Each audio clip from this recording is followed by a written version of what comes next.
Welcome to the Geekcentric podcast, and welcome to our spoiler-free review for Toy Story 5.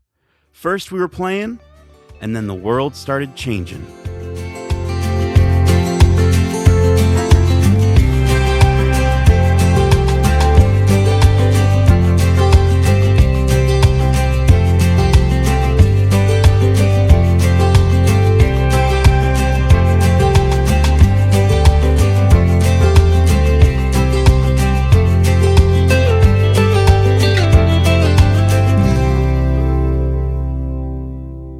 Welcome to the Geekcentric podcast. My name is Nate, and this is our spoiler-free review for Toy Story 5.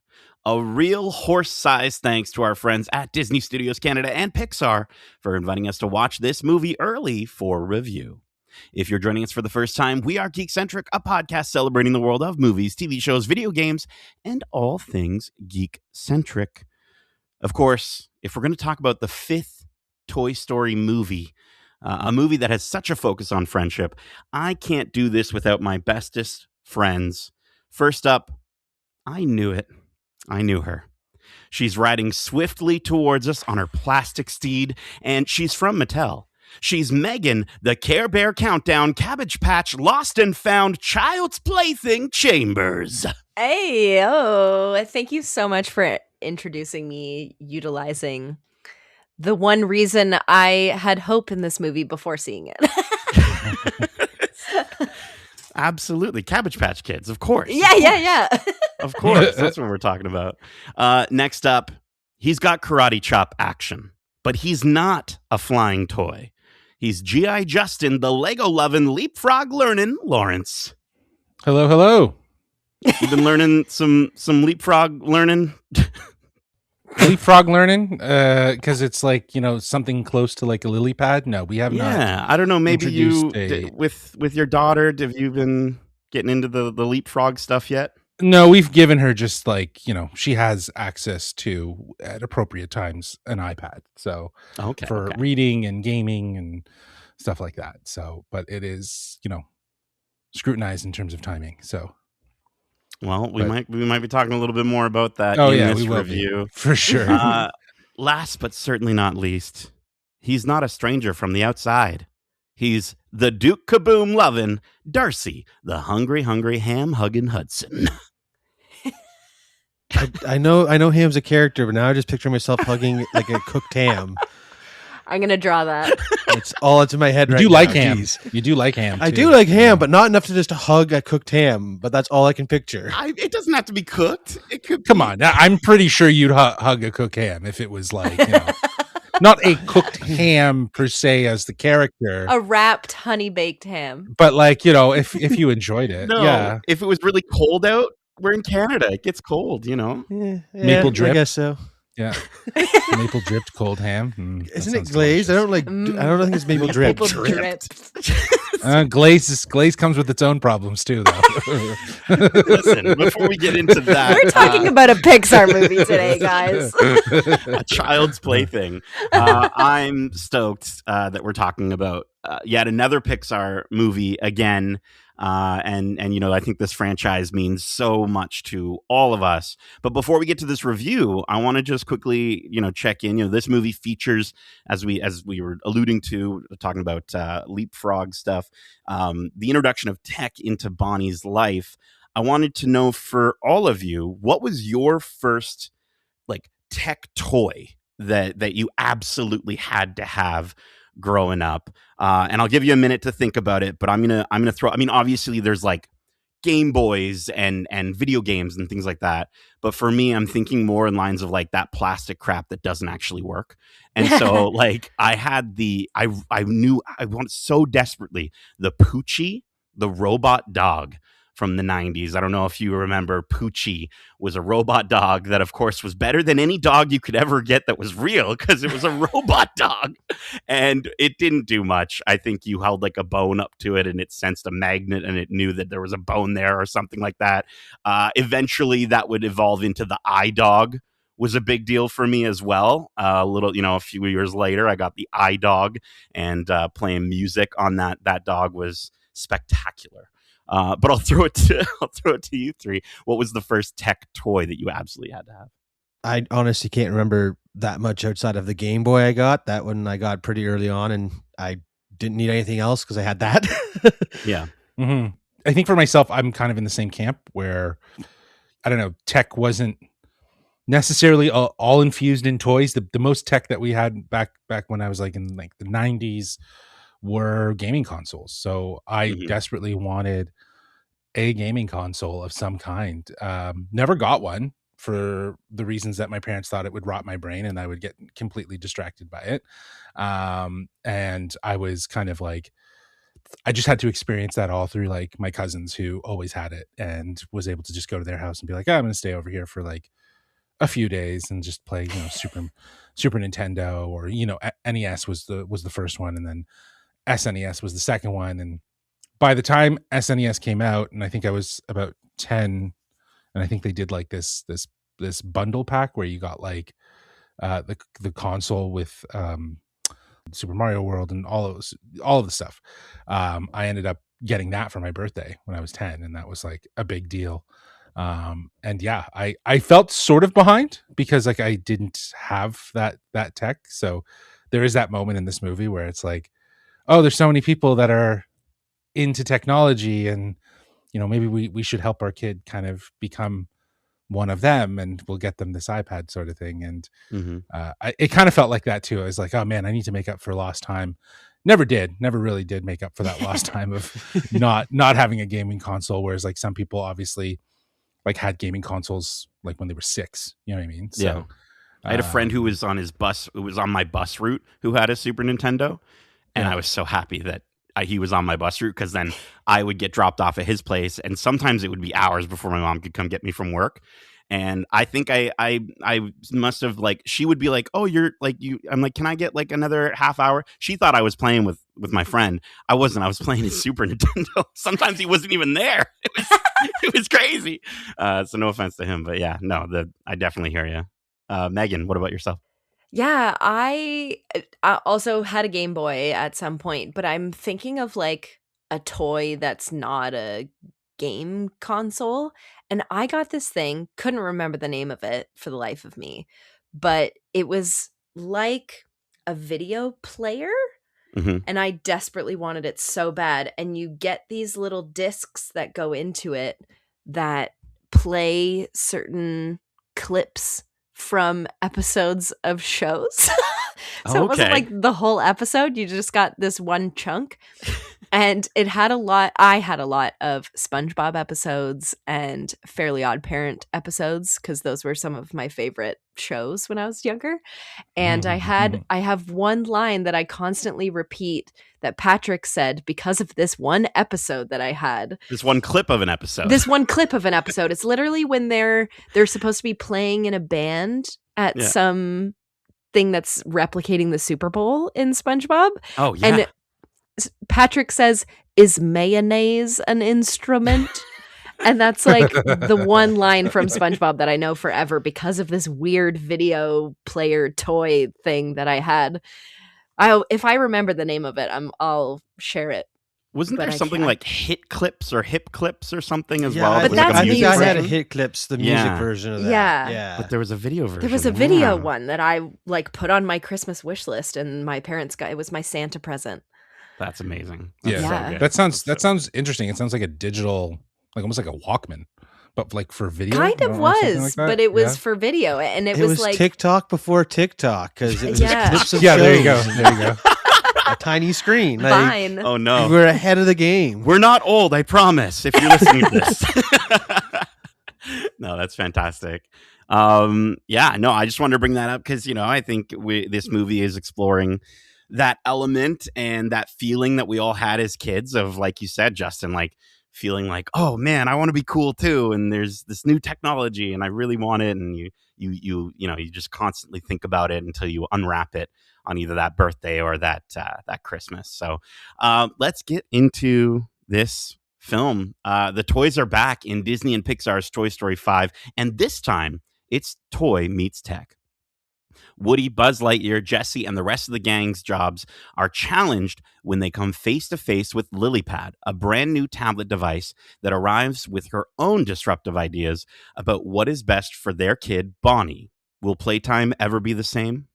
Toy Story 5 is directed by Academy Award winner Andrew Stanton, co-directed by Kenna Harris, and produced by Lindsay Collins, and stars Tom Hanks, Tim Allen, Joan Cusack, Conan O'Brien, Scarlett Spears, Greta Lee, Shelby Rabara, Mikel Michelle Harris, Craig Robinson, Lori Allen, Jay Hernandez, Bonnie Hunt, Kristen Shaw, Tony Hale, John Hopkins, Wallace Shawn, Ernie Hudson, Chris Marshall, Jeff Bergman, Blake Clark, Anna Vocino, Alan Cumming, Jerome Ranth, Annie Potts, Maddie Matheson, John Ratzenberger, Keanu Reeves, Melissa Villaseñor, and Benito Antonio Martinez Ocasio, a.k.a. Bad Bunny. Toy Story 5 releases exclusively in theaters June 19th, 2026. Let's get into it. I feel like it is hard to imagine Pixar films looking any better than they've been looking for the past, I think we said this maybe the last 5 Pixar movies that we've reviewed, or maybe every Pixar movie we've ever reviewed. They keep growing and their technology keeps getting better and better, and the technology behind their movies. And, I think you kind of think there's not a lot to notice in this new movie in terms of better visual elements, but I think there's if you really look closely, there are a lot of really cool things that Pixar is doing in this film, and I wanted to throw it to any of you here to kick it off. What did you think about the look and feel of Toy Story 5? I mean, it looks absolutely stunning. As you said, it's kind of hard to critique it because they just keep getting better and better. But I know this might be something Darcy wants to talk about, but they do clips and chunks of the movie that change the animation style and go into this sort of crayon looking texture and painterly animation. And I challenge Pixar and Disney to broaden their horizons because their artists are fantastic at doing other types of animation, but they have yet to make a full feature film that doesn't look like Marshmallow People. So it would be really cool to see a movie done in this other animation style because it looks so beautiful, and I think it's more colorful and more exciting, and you can kind of push the boundaries of the way that characters move and talk and express themselves in other styles, because the Pixar and Disney that we're used to seeing has almost gotten its own, at least in my visual, has become a little bit realistic in a way, even though the people aren't realistic. But those still feels... The environments, oh my God, are stunning. Holy. There's a beautiful sunset at one point that I would like that as my background on everything with the tree and the tire swing. But yeah, I would love to see more of those other versions of animation because it's really fun and cool. And I think other studios are doing it. So yeah, I totally agree. Like you said, I do want to talk about those moments because they were the ones that stood out, because everything else looked incredible, especially following the Buzz Commandos. There were some really cool lighting choices to do to follow these guys as they're doing their own thing. But yeah, the crayon style animation just seems like the perfect avenue to continue doing those short stories that we'd had, and the Forky Ask a Question vein of things for kids to watch. And I think it'd just be really cool to again take Pixar in a different animation style direction. I mean, we see them branch out occasionally, but again, like you're saying, they don't commit to one thing. So even just shorts, I'll take that at this point. Yeah. Justin, you spoke with the visual effects supervisor for this film, so you might have a little more insight into this. What did you think of the look and feel of this movie? Anything that you noticed that maybe from your conversations that you noticed then watching the movie? I agree with you guys though that this movie is absolutely beautiful. The insights that Thomas shared, both in the presentation after seeing the first half of the movie and in our conversation, were very insightful, specifically around the lighting and the relationship that they have with the cinematographer. The lighting is in this film is top notch. It is some of the best. It helps to really sell, I think, the realism of the settings that they're in, just how soft and natural the light can be at times. But what was interesting is how he discussed how they figured out 3 different looks for 3 different parts of this story, which is the Buzz Commandos, a little bit of the the imagination and Bonnie's world kind of combined, and then obviously Jessie's adventure and where she ends up. So to have this sort of like this massive story, but to have like three distinct looks, that's a pretty bold endeavor, if you will, to kind of like try to find something that still feels like uniquely different for each of those stories, but still brings it all together. I think the one thing that's incredible about this movie is just how refined it is. Like, we're talking about characters that basically introduced not just Pixar, but like the whole concept of just a fully 3D animated movie. Yeah. And that evolution of these characters and the way that they look, how they still look like the versions that we remember from that first movie, but more refined, a lot more smoother, and in terms of like just the way the joints are, the way the heads move, and so on and so forth. Everything a little more bald as well. Yeah, of course. Yeah, they've aged in sometimes the best way. But like, yeah, I think it's cool to see how much work goes into making this look as good as it does. Whether it's sunlight coming through a window as Woody's standing there, which is just such an incredible shot, or the way just like shadows fall when Woody's talking to Jessie on the walkie-talkie, under the bench.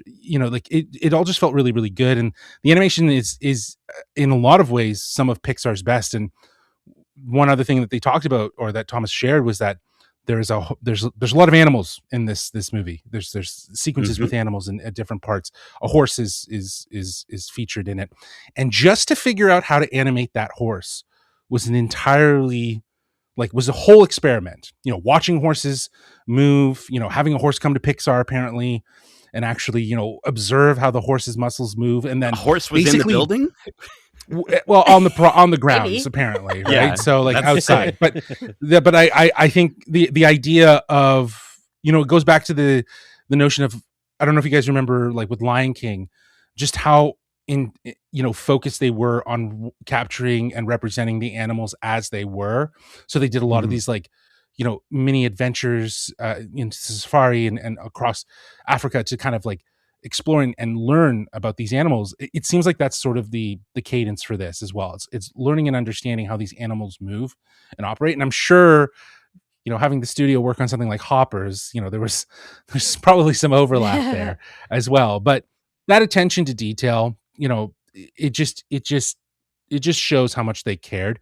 And then they were inevitably able to design a rig for this horse that was fully adjustable. They were able to make it move the way they wanted it to. They were able to understand how it speeds up and slows down, and what muscles react and doing, and that. It was very fascinating sort of insight into what goes into it. But yeah, I think again, animation is some of Pixar's best work. There were multiple moments that I just couldn't stop looking at the detailing in the environments, like you were saying, the textures, the toys, even the way some of these toys have aged to a certain degree, and the lighting. It was just all so good. And what I appreciate most is that none of this feels flashy for the sake of flashiness. Like, the visuals support the story and help ground these characters in a world that feels more real than ever. So as this story has matured, this world has matured, this animation has matured. So it all makes sense. Yeah, there are definitely moments that feel like you're looking at, we talk about Avatar and like how there have been moments in previous reviews, I'm going to use the word spectacle, where we talked about spectacle for spectacle's sake in certain instances, right? And how it didn't necessarily pay attention to the story. And that is not the case here at all. There are definitely moments of spectacle, and moments, like you said, Megan, that I would want to have as backgrounds or as paintings, and I can't wait to see them. We love going to Epcot all the time, and going to the Festival of the Arts, and to maybe see some of these new sequences from Toy Story 5 done by some of our favorite painters will be so cool. But I want to say to what you were saying, Justin, with the level of detail, what we're all saying, that level of detail, there were moments watching this movie where I was like rubbing my eyes a little bit, probably because there were a lot of tears in them, but also because I was like, is the screen like a bit it felt at times that there were parts of this movie that were so sharp that the theater screen we were watching it on couldn't do enough justice to what we were looking at. And then we got to an even crazier sequence where I thought I was really going crazy. And I'm like, oh, it's definitely fuzzier. And it almost looks like there's small lines on the screen. And I didn't know what was going on. And, we talk about Pixar learning from their previous experiences. In Hoppers, there was that amazing thing that they did where they were telling the story through the perspectives of their various characters. I didn't realize in those moments we were looking through Lilypad's eyes, the tablet played by Greta Lee in this film. And so to see that and to kind of, I had to I was taken aback by it. And there was a little moment where I giggled, and I think you caught me giggling in that exact moment, Darcy. And it was just one of those situations where I was just shocked and blown away that they're able to take that level of detail to enhance that storytelling, to make the screen look a little worse, just so that they can get across digital that fuzz. Point. Yeah, it was that's cool. It was so cool. Yeah, it's through their eyes. I thought it was awesome. I just thought it was so pretty cool. obvious. Yeah, I know. Pretty heavy-handed too. Just sorry, I didn't know why it took you a while to clue in there. I think it's an alternate perspective, obviously, given everything else that we're seeing. But to the point of what you're talking about, the idea of the sort of the quality, the aesthetical change, I think that's set across the board, and again, and through those stories that we see that we're following through this film, just the way it feels different from, the Buzz Commandos to the Bonnie story, to how just warm and almost soft and airy the story with Jessie is, and melancholic. Just the way the lighting is treated. Yeah, the way the lighting is treated. Even the stuff that we see of Bonnie reminds me of almost back mid 2000s digital, you know what I mean? Sort of style shooting where it's just high contrast, especially that shot, just that shot of Woody standing and he's just blown out from behind and he's got that hero pose on the windowsill. It just reminded me of something. Yeah. With his poncho, it just reminded me of, of something that we would have seen probably in the mid 2000s. That was just, it was blown out and it's that might not have been the best thing, but no, that was sort of the taste and flavor back then. So giving it that vibe and feel, giving each of these stories and this whole look, it's so well done. Yeah. The way that you guys are describing it is making me want to cry, because it's just with the lighting they're telling the stories. Yeah. So everything is fitting in with what they're trying to express to you, and that is an incredible feat. We talk about music kind of telling us the story and helping it along, but to go as far as the lighting and the atmosphere is also telling you the story. Jesus. It's part of why they're masters at this craft. And you mentioned music. Obviously, Megan, there's going to be something you want to bring up on this review. Before I let you do that, I think we all do need to talk about the GOAT of Toy Story music, Randy Motherflippin' Newman, will forever be the music of Toy Story and the music of our childhoods, to be honest with you. I think his score is perfectly nostalgic where it needs to be, just like a lot of the story moments and little sort of callbacks that we do get to see in this movie. It's done in such a phenomenal way that doesn't make you go, oh, it's just the same song that we've heard already. And the way that, When She Loved Me, Jessie's theme is just blended throughout, but then we do get new elements. Justin, you brought up the army of the 50 buzzes, and there are moments where I was giggling at this score because it sounded like it was buzz, buzz, buzz, buzz, but it wasn't, but it sounded close enough with the instrumentation that it's felt like that was what was going on. Justin, what did you think of the score in this film? Yeah, I think again, much like the way we were talking about the visuals being different from story to story that's taking place in this film, the music did the same. It matched it perfectly in a lot of ways.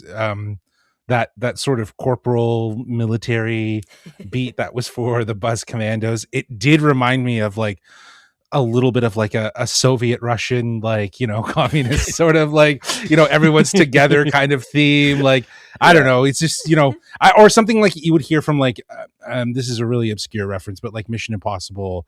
I think it's Mission Impossible 4, when he does walk in, as you know, and Tom Cruise's character walks in, directed by Brad Bird, actually, who walks in and you know, he's dressed in undercover as a Russian general, and they play very similar sort of, you know, drum beat military music, and it's this idea of, you know, they're a unit, right? They're a unit together, and I think again, just the way Randy's able to identify how to kind of build that together again, tell the story with the music without having to necessarily give you all the details. I think it says a lot about how much Randy really understands about this story and what he can bring to it. It's almost like he's like doing John Williams style things, working in like these motifs throughout his stuff, which is really cool to think that he's come so far from just doing those very, you know, traditional Toy Story songs, but then finding a way to reinvent them and work them through this movie in different scenarios, which is really cool. Yeah. Yeah, I don't remember noticing this kind of stuff in the first 4. I mean, obviously the first one is just classic, like it's the music that we all know and love, but I don't remember the like soundtrack, the orchestra, the vibe with the music. Like, I'm sure it's there, but it didn't stand out as much as it really did in this movie for me. And maybe that does have something to do with the fact that they used When Somebody Loved Me throughout the whole movie, and the way that also helps tell the story and really, really pull at those millennial heartstrings. Oh my God. But of course I do have to talk about one particular song that was written specifically for this movie. We all know, maybe we don't, that I'm a huge Swiftie. So the fact that Taylor Swift got to write a song for this movie is super cool for me. Love the song. It's fantastic. And it is a perfect end credit song, I think. The fact that she got to write, and it wasn't just like her singing Randy's writing, because Sarah McLachlan, right, does When Somebody Loved Me, but I didn't realize that he wrote that, not her. So yes, Taylor Swift she just performed it. Yes. Yeah, Taylor Swift is the first other musical writer to work in the Toy Story franchise. So very cool, great song. Now that I've seen the movie, I hear the song differently, and it made me cry even more. So that's awesome. Yeah, love the music of this one. Yeah, because when I first heard the Taylor song, like I knew it. I knew it. I knew you. I knew it. I knew you. And you know, I was listening to it, and I was like, this is a little bubbly. I kind of, honestly, it brought me. This might sound a bit negative, but it brought me to like a Colby Calais bubbly vibe. Sure. But to your point, now listening to it, there's so much more to it than that. It doesn't feel as airy as I thought it was. It feels like there is so much more depth there. And you can tell that she wrote it having known exactly what the movie was. Like, she got to see it beforehand. So anyway, very cool. So cool. Hopefully we'll get to be so big as a podcast that we'll get to say, Pixar, can we watch Toy Story 7 early? I doubt it. Let's talk about some of these characters, these performances. We've got so many people in this movie, you know, as you can tell by the minute and a half that I spent naming them all. But I wanted to kind of throw it to you, Darcy, to kind of kick us off. And I would love to start with like the new characters in this film. You know, obviously we are going to talk about the mainstays and the characters that we grew up with that are returning, who've really had their time to shine. But this movie introduces us to some newer characters, and I wanted to throw it to you to kind of choose your own adventure. Who did you want to talk about first? I'm going to start with probably my favorite addition, which is Smarty Pants, voiced by Conan O'Brien. He was just the perfect addition to this world of toys, and the fact that he plays a potty training assistant toy that is also a smart toy because it can connect to everything in this universe is just, there's just something about it that makes so much sense. And the way that we get to see his journey through being a toy, it's incredible. He was a wonderful addition. Yeah, he's a scene stealer in this movie in a lot of moments. And I love that he comes in as a drunk. And like, you know, that was something that Conan, you know, I'm half Irish, so I can say this, but you know, Conan was probably like, his Irish roots maybe helped a little bit. But I just thought he was the funniest. He's the funniest character in this movie. The way that he goes about delivering these lines and the fact that it's not like, it's potty humor, but it never feels like stupid or dumb. Like it feels like just smart Conan O'Brien humor. It just works so good. Yeah, and that's the beauty of it. It's Conan O'Brien. It's a toy named Smarty Pants. You know, he was the perfect person to voice this character. You know, even though he's a toy that's being designed to teach kids how to use the potty, which is already a funny idea in itself, just because he's called Smarty Pants and so on. But, you know, Conan brings the right amount of attitude and humor to make the character memorable without feeling so out of place, right? So I think he definitely lands. He knew what he needed to do, and he did it. And his introduction of being like sort of like hungover and, you know, and when he's just out of battery, it was really great. He had low batteries, and I like that. He was just kind of disoriented and so on. But his journey is really great, from understanding what tech is, or how he is tech, but what Jessie is as a toy. And I think that's really great to see.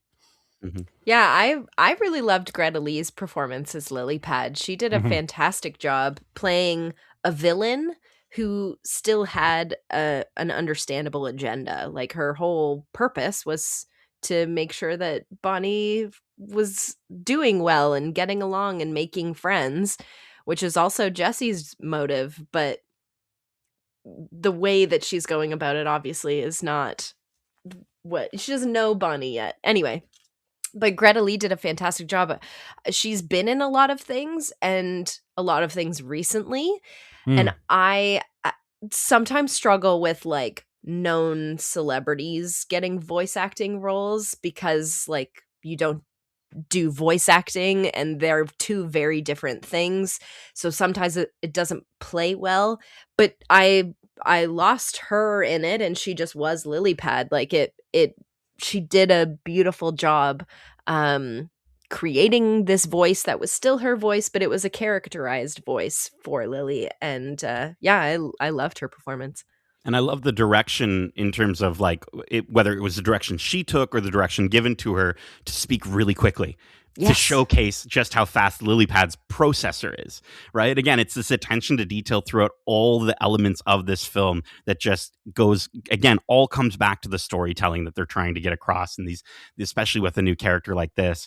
And I just love that she's kind of like the new Buzz Lightyear a la Toy Story 1, right? And again, the callback to have her in that way. And I just thought she added more emotion from a character that, you know, again, traditionally a robot tech kind of character shouldn't necessarily have that, and she does in spades. And I thought it was so well done. I think she presents herself like she's obviously presented as a villain, but she's not. Like there is no villain in this movie. The idea of tech is bad, toys are good is like that's just sort of an overarching idea around the movie. It's actually not at all what they're trying to say. And, you know, the directors were very open about that. You know, how you will get to that conclusion is obviously for you to explore and watch when you see the movie. But the idea that, you know, that Greta understood that her portrayal off the top needed to be a little bit more, you know, not aggressive, but just a little more, what's a word I could use here?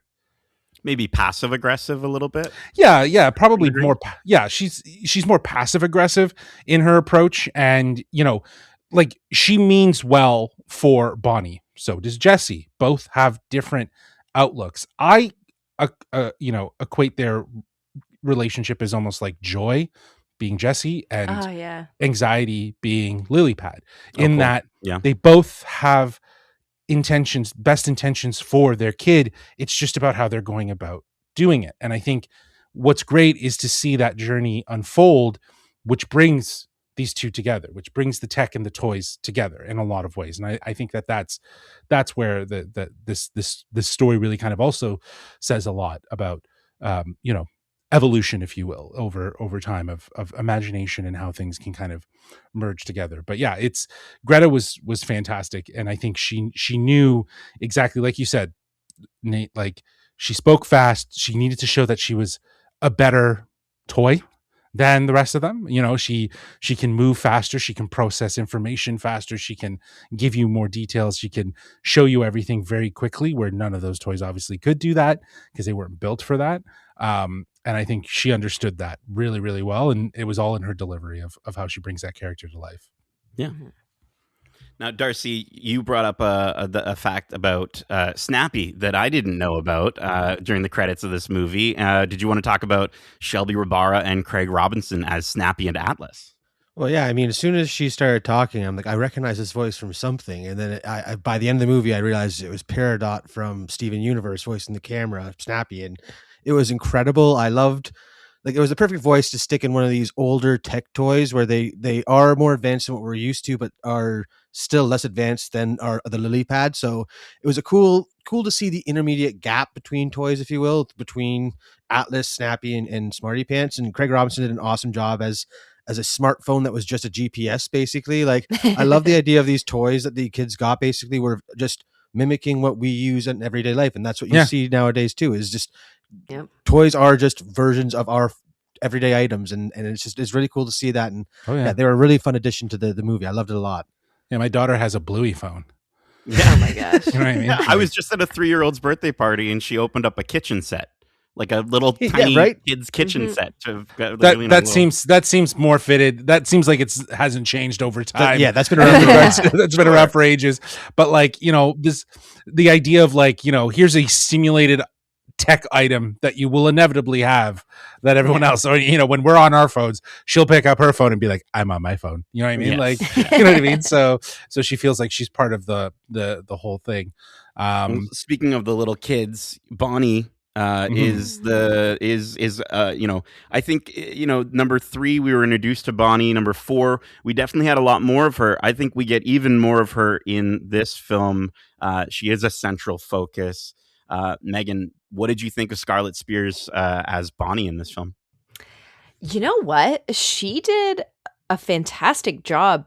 Bonnie has a lot of emotional scenes in this movie, and for an actual kid to play those can be really tough, and you have to find the right one. And wow, did she pull out the big guns? Like, this kid, I mean, the animation has a lot to do with portraying the physical emotion of that as well. So they pulled out the big guns there. But to also have a voice to go along with those scenes, really cool to have Scarlett play a kid who's close to her age. I don't know that they're the same age, but very close in age of the character. So great job, Scarlett. Yeah, I mean, I think it's one of those things where Pixar, we talked about learning from their previous entries, and like Mary Gibbs as Boo in Monsters, Inc. Yes. Being too young to read any lines that they wrote for her at the time. The fact that, we are getting so much emotion from Scarlett is fantastic. Was there anyone else that you guys wanted to bring up or talk about or mention before we talk about maybe the big 3? Gotta mention Dr. Nutcase, Matty Matthews. When I found out that he was Dr. Nutcase, he was in this movie, I was like, who does he play? So much emotion. Oh, he was great. Wait, he was great. Sorry, Dr. Nutcase, Matty Matheson. Oh, that was Matty Matheson. Okay, Matty Matheson. Yeah. So, he was great. He was absolutely hilarious, and so funny. For the short amount of time that we had him. But I wanted to bring him up because he's Canadian, and he's from the Bear, so you gotta show some love. And also, just another little.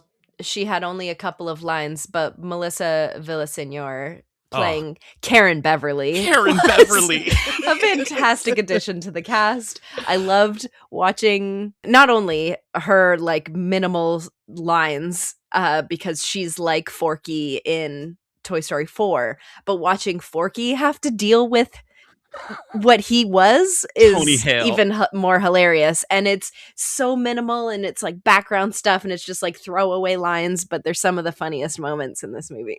A lot of the returning cast did have a lot of those sort of quick throwaway lines, and you know what, for as few of them as we got, they were rewarding every single time. They were and that's the thing I think that was really great, is that we never forgot that there was a room full of other toys.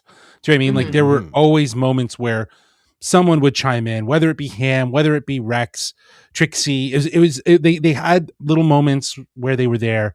They did really kind of like roll around as a unit, though. Like, you know what I mean? Like, they were just always together, which was great, because they've obviously they've obviously gotten comfortable living with Bonnie and being her toys. I do also have to mention Michelle Harris plays a character named Blaze. I don't really want to talk too much about what her role is in the movie. Just to say, shout out, she did a fantastic job. Really, really like instantly endearing. Like, and that's when you have a human character in these movies, that you need that to be the case. You need them to be instantly endearing to get behind them, and she brought that in spades. Characters returning, the big three. Who wants to be the first to just quickly talk about, or as long as you want to, Joan Cusack as Jessie? Megan, why don't you take it? Jessie is a character that, funnily enough, we haven't seen the whole time. Like, the fact that she was only introduced in Toy Story 2, it feels like she's an original character. But she's the same as she always has been. She's this Spitfire cowgirl who cares so much about her kid. She's really bringing the passion that she had with Emily to Bonnie. So no part of her has dulled and being like, oh, it's just another kid. And she really, really cares about Bonnie. And Joan Cusack's performance is iconic. And there's not really any other word that I can use to describe it, because the moment I hear her speaking and saying those lines, it's only Jessie. So absolutely love her. Yeah, this is very much the sequel story to her story in Toy Story 2.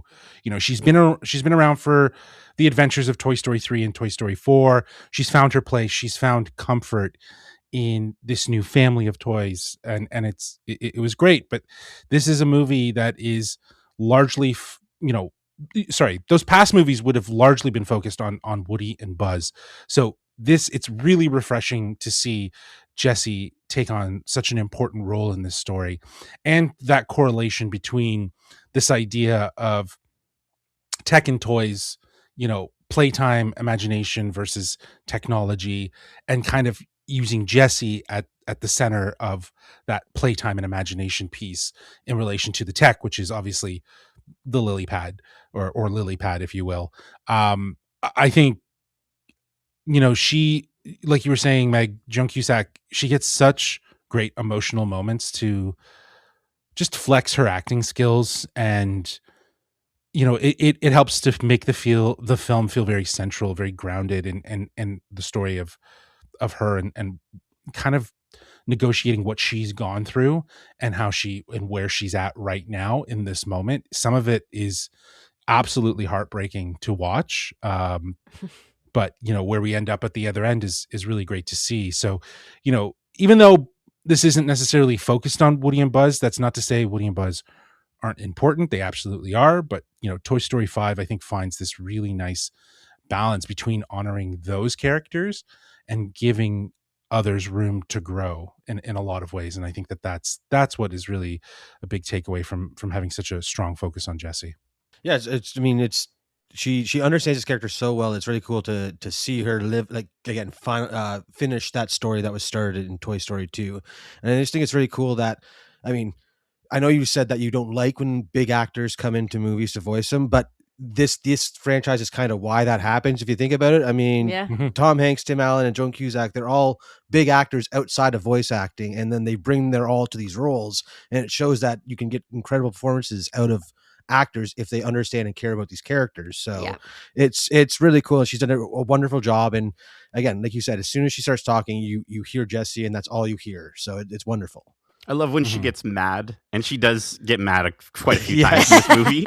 And I love when she stomps her foot on the ground, and you can hear Joan in the booth.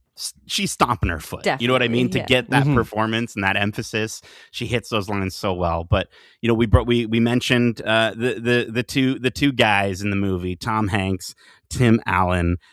You thought one extra utility Buzz was great. Or Spanish Buzz was great. Wait until you see 50 Buzz Lightyears. And, I got to hand it to him, the way Tim Allen was able to kind of just really hit those moments so well, playing 50 of the same character was hilarious. Definitely some of the funniest moments in the movie outside of the Smarty Pants stuff. And, I think I think my favorite thing is that this does really feel like Buzz. I think there was such a focus on Woody in 4, and this obviously is a focus on Jessie, but this movie still finds a way, even throughout all that, to still give Buzz Lightyear just a really satisfying amount of character growth through the 50 Buzz, or I guess 51 Buzzes that are in this movie. I thought he was excellent, and Tom Hanks was excellent, of course, and I'll throw it to you guys. What do you guys want to say about these two? I think Tim Allen, which was the standout about his voice and Buzz Lightyear's voice in relation to the other 50 is just how you can tell the difference between them. Do you know, like those 50 because they haven't discovered that they're the truth about what that is. They're still in that Star Command, Zurg. Yeah. They haven't lived exactly right. Yeah. So they have that Buzz Lightyear voice, and then Tim has found a way to find the balance between something that feels sincere while also still reminiscent of that Buzz. So it was great to see that juxtaposition and really realize how far not only Tim Allen, but like Buzz Lightyear has come over these movies to really kind of evolve. I thought that was really it was just really interesting to kind of like put it into perspective, being surrounded by 50 other Buzzes that were still locked in that mind frame of where he was, almost 31 years ago. Yeah, I loved it.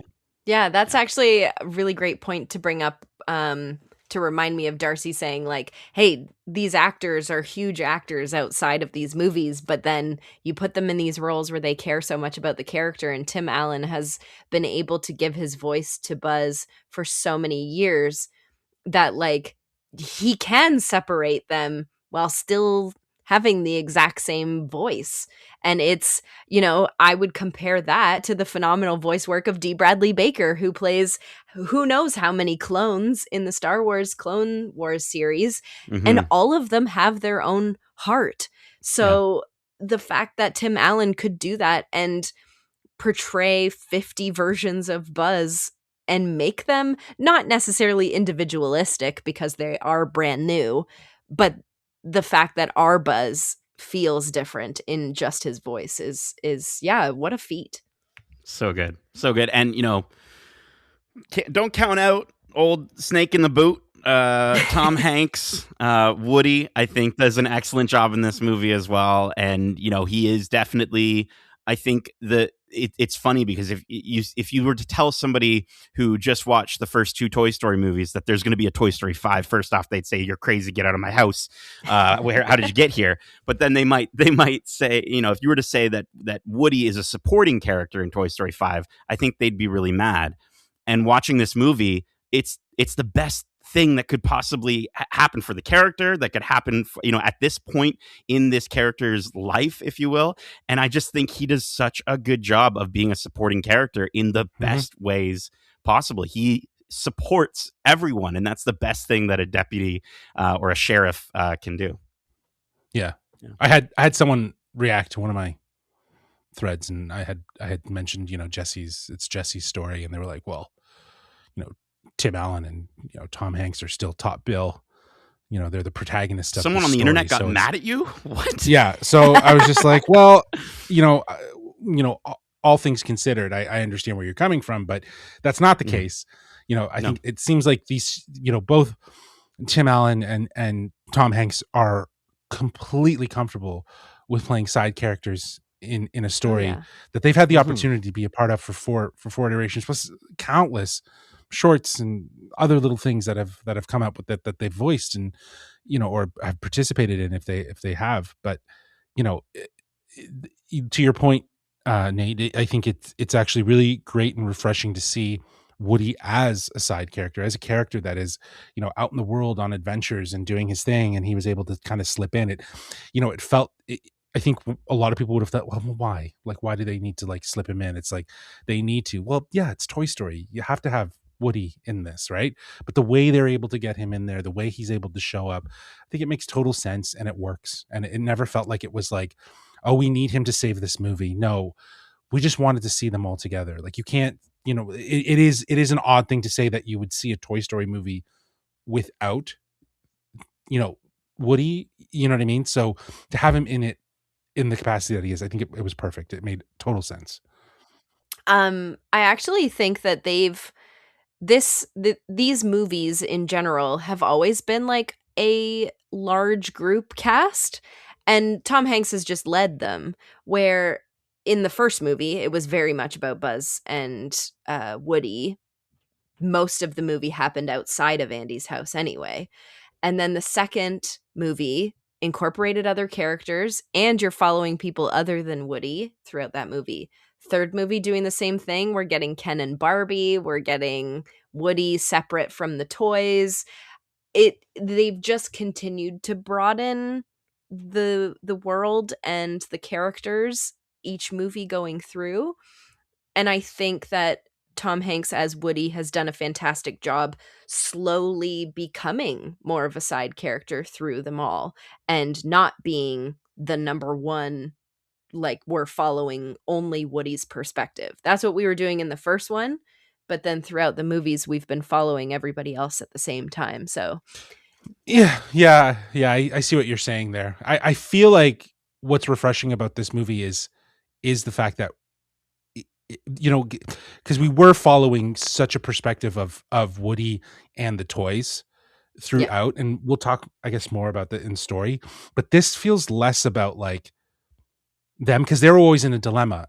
You know, in the first one, it was getting back to Andy's house. Oh, it was Woody was taken. The third one was, oh, they're now part of a daycare. Now they need to get back to Andy, right? The fourth one was like, oh, we've all split up. Okay, well, now Woody needs to go find himself and go on an adventure. It was always through the perspective of the toys, and the kids were obviously there as a beacon, as sort of what grounded them. But here it's like a total shift now to like, how do the toys best serve the kid?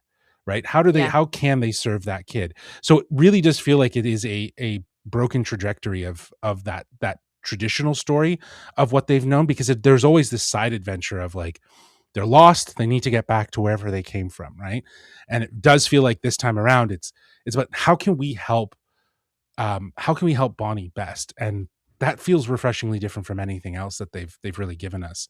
And again, when we get into story, we can kind of talk about that. So yeah. Should we get into story? I feel like we should. That was the perfect segue. I think we should. Okay, thank you. I would say number one, when it comes to the story of this movie, recommendation: bring tissues. We were crying within, I think, the first, I want to say 5 minutes of this movie, and it's funny because Pixar, I think, just has such a great understanding of tone in their movies to be able to have you crying from laughter like 4 minutes in, and then 5 minutes in just punching you in the gut and just making you feel all the sadness on a dime.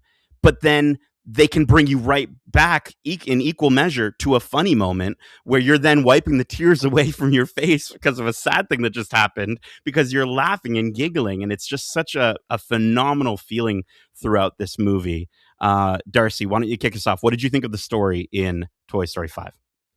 I mean, I really enjoyed it. Again, this one, unlike 4, which kind of just felt like, again, what we were talking about there is just another way of the toys getting lost, and it was almost the most pointless one, because Forky just wanted to get lost. It was one of the most annoying parts of that movie was just he wanted to be in the garbage and kept screwing up Woody's plan. So it was a nothing really aggravating movie. This time around, though, the story doesn't feel forced in any way. It all feels like a natural progression for these characters to be going on. Again, like we were saying, all the other characters popping up in the background just for the one-liner or everything like that, but moving as a group. That makes sense. They've always kind of done that. They've always hung together. They live in a toy box together. They're used to being together, so it makes sense. And then the focus on the 3 different stories throughout this movie was really cool, because it balanced that emotional roller coaster you were going on, because you'd be emotional over Bonnie or Jessie's story, and then you go back to those Buzz Commandos just being incredibly insane in the wild, just trying to get back to something. Like it was incredible. I loved all of it. So yeah, this is a really cool shift from the norm for Toy Story 5, and definitely deserved. Like I went into this movie not really being like, do we need a Toy Story 5? And I left it being like, that was 100% worth it. We all need to go see it. It makes so much sense. And just like the movies grew up for 1 through 3 with our audience, with that third one coming out when we were all graduating high school and had giving up our childhood type thing. Now we're so to the point where we're all starting families and looking at how technology might affect the youth of our the future generations and stuff like that. So it was a really cool again, progression in that regard. So it worked on a lot of levels for me. Yeah, Darcy, I'm with you. Going into this, I was actually incredibly skeptical and didn't think I was going to see it. I was like, you know what? Why do we have a Toy Story 5? Are you kidding me? Like, let's find a new story. There's no need. And they found a new story in a story that we hadn't really heard yet. And Justin, like you were saying, they departed from their original like script. The way that those 4 movies went was essentially the exact same thing recycled, just with different characters, different scenarios. But this was a complete departure from that in the absolute best way possible. Darcy, you were saying 3 different stories telling these 3 different atmospheres, and like wondering, I found myself wondering, how are these going to connect? Because they have to at some point, they all have to merge, but like how does this buzz thing have anything to do with the rest of it? And it's worth so it. Well. So well. And it's crazy how those 3 different, the way it branches out, and Megan, you brought this up earlier, but the way that they expand the world of Toy Story in this movie and yet also remind you just how small it is at the same time is so rewarding. Justin, what did you think of the story in this one? Yeah, I think it was perfect. What stood out to me most about the story is how relevant it feels, right? You know, we're kind of all touching on it. You know, I think with the original Toy Stories, as I was mentioning before, they were very much exploring childhood and their connection with their kids through the toys' eyes. But this time the film really does look at childhood through Bonnie's eyes and how the toys can help her. And I think that's a really interesting direction for them to take. You know, I'm with you guys. I liked Toy Story 4, but it did feel like more or less what we've already had, just with a new kid. And again, introducing new characters. Like you said, Meg, each of the films, even though they were kind of, you know, riffing on the same sort of like adventure style story of we're lost, we need to get home, it was always about how they introduced new characters and new elements to that story that just changed it up ever so much, but it still felt like, this is a Toy Story film. So when you get to Toy Story 4, it feels like, well, we should have something different. This is the difference. Toy Story 5 is the difference. It is where it is pivoting away from this idea of toys are lost, they need to get home. There's a little bit of that here, and I was like, oh god, they're going down that road. But they definitely pivoted very quickly, and it became very essential to be lost. And I think that was what was really interesting. But yeah, I the biggest thing about this movie is that how it explores the relationship between play, imagination, and technology in a way that just feels so natural and honest, and it never feels like it's ever lecturing you or the audience about, you know, what side to take, you know, like, oh, you should be teaching your kids to play, or, you know, tech is evil, or, you know, tech's not so bad. Instead, it looks at how kids interact with both and what it means for growing up today. And as a parent, that really connected with me. It felt like a natural next step for this series while staying true to the themes that have always made Toy Story so special. And that's it. This was a perfect story, and this is the story that we needed from Toy Story. Yeah. And I think the reason it's resonating with us so much is because we are Andy. Like, we were Andy's age when the first movie came out. Darcy, you were saying we were Andy's age in the third movie when he was graduating and going to college. And again, like you said, we are now of the parent age. So we're watching this from a totally different perspective than like a kid. And I think that's why maybe the fourth one sort of faltered a little bit, because we were not Bonnie, but we also didn't get the parents really at all, and we're not toys. So like, what are we relating to in this We're story? not toys? What? So this really brought it back to like, hey, you kids who have grown up with Toy Story, we got you. And they do. Yeah. And I mean we've you know, we also have had throughout the progression of this series, we've had movies like Inside Out from Pixar, right? And we've had movies like Luca, and these movies from them that do really, really focus in on childhood, but also the human element of growing up. And this is the most human focus, like we've all been saying, for this franchise. And just the way that it tackles, you know, like you're saying, Justin, imagination in a world filled with devices. I think it's just so lovely, because this movie, you know, coming out of this movie, one of our friends, shout out to Steve from Screenfish, who you know mentioned that he felt like the original Toy Story films were for him, and this isn't for him. It's for his kids, and that's the best thing possible, right? And Justin, you mentioned in your interviews to, I think, everyone that you talked to over in Disneyland from Pixar, that, you know, you're going to share this with your daughter. And I think that's just such a lovely element about this movie, is just how perfect it is for them. But again, at the same time we're saying all this, Pixar manages to still be Pixar and still connect with everyone in their audiences in different ways. And it's just, I want to watch this movie right now. Same. Yeah. So let's get to our final thoughts, and let's get to our final thoughts and our score on a scale of 1 to 5 drama infused weddings. And Megan, I'll get you to go first. So this movie, again, for me, I was really skeptical going into it. I wasn't sure what I was looking for. I didn't know what to expect. Found out that Jessie would be kind of the central toy that we'd be following. But oh my God, did they surprise me with a beautiful story, fantastic animation, gorgeous symphony orchestra score to this movie. And obviously TS got me in the seat too. Taylor Swift. She sure did. But again, it's the heart that we all know and love from the first movie has been brought truly back to life in this fifth one. And the callbacks really bring it home for the adult Disney kid that loved Toy Story. And Toy Story 1 was the first movie I ever saw in theaters. So, like, experiencing the fifth one in a theater with a different meaning and a different feeling behind it was a really beautiful experience to have. And I literally have no notes. Like, they did it exactly how they should have, and it was perfect, and everyone should go see it. So honestly, 5 out of 5, the most dramatic influenced wedding that you've ever seen. I loved it. Beautiful. Darcy.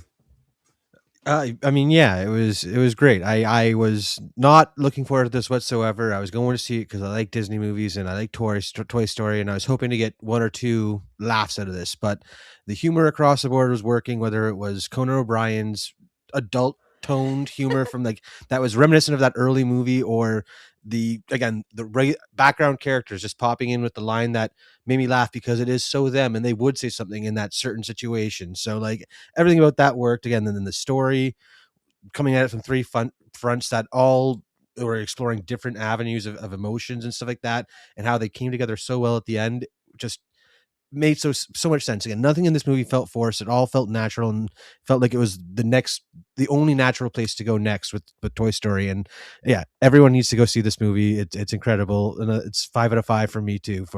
So 5 out of 5 drama infused weddings from me. Yeah, there we go. Justin. Yeah, I was pretty skeptical about this, especially after 4. Like, I had a good time with 4. But I was like, 5, do we really need a 5? What do we need a 5 for? But then there was, when we were at D23, they were saying it was tech versus toys. And we were like, okay, that's an interesting angle. That makes a lot of sense. So that kind of hooked me then. And then, of course, after seeing this movie, Toy Story 5 does exactly what I had hoped it does. It gives us another adventure with characters we love while finding something new and meaningful to say. The animation is gorgeous. The new characters fit in right, and the story feels timely without losing the heart and emotion that has defined the franchise. This fits into that Toy Story vibe so well in relation to how we connect with our toys.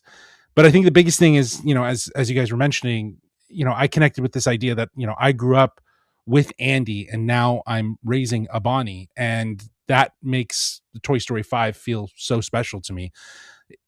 It understands that childhood has changed, but it also reminds us that some things never do. Imagination, play, friendship, these things that can connect us.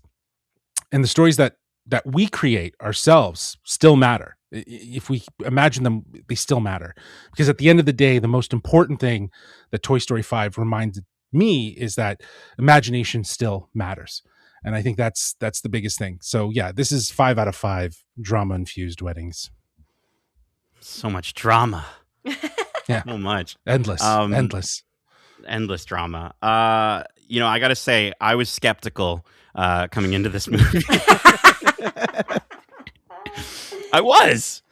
And I very much felt like, the fourth movie, I didn't think that lived up to my expectations of what a Toy Story movie should be. And this did not only meet those expectations, it far, far, far, far surpassed them, to the point where, like, we were talking about rankings coming out of the theater. And no, don't ask me to rank it right now. I won't be able to. Within the first 3. I know it's better than 4, but there's parts of my brain that go, this might reach into the top 3rd or 2nd spot, which might be a bit hyperbole. And again, I have to sit with it and watch this movie, 9 million more times like I've done the first ones. But yes, the fact that this feels like we said, the second half of Jessie's story, it's the most human of the Toy Story films, which works so well being 5 movies in. It still finds ways to focus where it needs to. And I enjoyed my time so much with it from a pacing perspective as well. I think we could have gone another hour and all still been equally as charmed and delighted by this movie. I can't wait to watch it again. I would have gone right back in that theater if we could watch it in that moment. We watched Disclosure Day recently. You can check out our full review. But we said a lot. I think a lot of the things we said were like, this is the most Spielberg is Spielberging. And there's so much Spielberg in this, for better and for worse. And in this case, there's so much Toy Story heart in this, and only for better, never for worse. And this is a story for today's generation of kids, but at the same time, it's for everyone. In watching this movie, like, what it gave to me was those vivid memories flooding back of the first time that I ever made a friend. My next door neighbor, Jordan, shout out to Jordan if you're listening. You're not, but the first time, going over with my Kinder Surprises and talking to him about Beast Wars or whatever, it just brought me right back to that exact moment. I could smell the grass in our backyard. Like, that was how vivid this movie can paint a picture for you, and what Pixar can do through their storytelling. And so, I'm so stoked. This could have been a 5th movie cash grab merch opportunity, and it's absolutely not. Pixar just it still is. They put their everything into it. It still will be. I mean, Darcy did come out of the theater talking about buying like a $400 something that I won't spoil that's in the movie, and like, I think I saw a lily pad device is already coming out and stuff like that. I think they should make lily pad iPad cases if they haven't already done that. That's what they did. They already did that. Come on, that's what they've done. Come on, I think you put it in. You put your iPad in, and I think it syncs up with the, like, there's an OS that goes on. There's an app that you can get. Oh so yeah, sick. Yeah. So you can play. Oh, well, I want to play the games. I do want to play the games. The games. Some of the games I would I would probably, if I can get the app and just get the app, I would do that and just play it. You know what I mean? Just for shits and giggles. And then get a little photo shoot with your little Bonnie, right? With a little iPad. That'd be so cute. Yeah. Anyways, I'm gonna give, if it isn't obvious already, Toy Story 5 a 5 out of 5 drama-infused weddings. That is it for our spoiler-free discussion for Toy Story 5. We hope you enjoyed it, and if you want to share your thoughts on this movie or any of the movies or series we cover, let me just take a gold star and shove it right onto Justin's chest so he can be the one in charge to lead us and tell you how you can reach us. They can reach us at We're. You got there for sure. Yeah, it took a little bit of time because I'm a little bit of an older tech toy, so my signal's not as strong. But sorry, go ahead. Sure, I get that. They can reach us at wearegeekcentric@gmail.com. That's wearegeekcentric@gmail.com. They can also follow us on Twitter at GeekcentricYT and on Instagram and TikTok at wearegeekcentric. Keep in mind, we have a ton of other great episodes covering the latest in movies and TV shows, including our most recent spoiler-free reviews for Steven Spielberg's Disclosure Day, Masters of the Universe, Spider Noir, Star Wars, The Mandalorian and Grogu, and the Super Mario Galaxy movie. Plus, we've got some great interviews to check out, like our recent interview with the team at Pixar behind Toy Story 5. Justin traveled farther than his backyard and even past the Pizza Planet, all the way to Disneyland to sit down with director Andrew Stanton, co-director Kenna Harris, producer Lindsay Collins, production designer Bob Pauly, and VFX supervisor Thomas Jordan. Justin, you said Bob Pauly is the one responsible for Buzz Lightyear's look. Is that correct? Correct. Wow. Yeah. Wow. Yeah. What did you want to say anything about this interview to tease it? No, it was a great interview. It was awesome insight into the movie. I love that we get to talk to the production people that make the movies, because in a lot of ways that's kind of where you can get to geek out about some of this stuff. So grateful for everyone's time. But yeah, I was definitely running around California like Woody. you know how he flails, getting places and stuff that, because it was just madness, and it was quick. You called me at one point because Darcy and I really wanted the souvenir trash cans that they sell, and you got me on the phone, and I heard you. You're just like, no, wait, all those moments. And you're asking about a trash can. They're bringing you the real trash can. No, it's a toy. No. But you can check out that interview as well as all of our interviews either on your podcast service of choice or over on YouTube at youtube.com/Geekcentric. We're gonna have some fun social clips up on our socials as well. And also, if you're into video games, Darcy and I had a really wonderful conversation about the recent E3 week, Summer Game Fest week, where we break down all the upcoming games that we're stoked for, including announcements and reveals for the new Gears of War E-Day, Halo Campaign Evolved, God of War Laufey, and Megan, say it with me, The Legend of Zelda. Ocarina of Time. Are you excited for that one? That's your answer. Okay. But that is it for now. We're looking forward to more soon with coverage for X-Men 97 Season 2, Supergirl, House of the Dragon Season 3, maybe some stuff about the Bear. They're in their final season. Yeah. We're going to eat our final sandwich, I guess. And we've also got a new Spider-Man movie coming real soon. So there's so many great and geeky things. Game of Thrones. I think I said House of the Dragon. Yeah. Did you say? Is there another? Is Game of Thrones coming back? No. Please, listen, it's hot out. It's a hot geek summer. It's hot and geeky. It gets sweaty, and we get a little loopy at the end of our podcast. But Megan, Darcy, Justin, thank you so much for joining me for this howdy spoiler-free review. And as we say, love ya. Laters. Bye. Peace.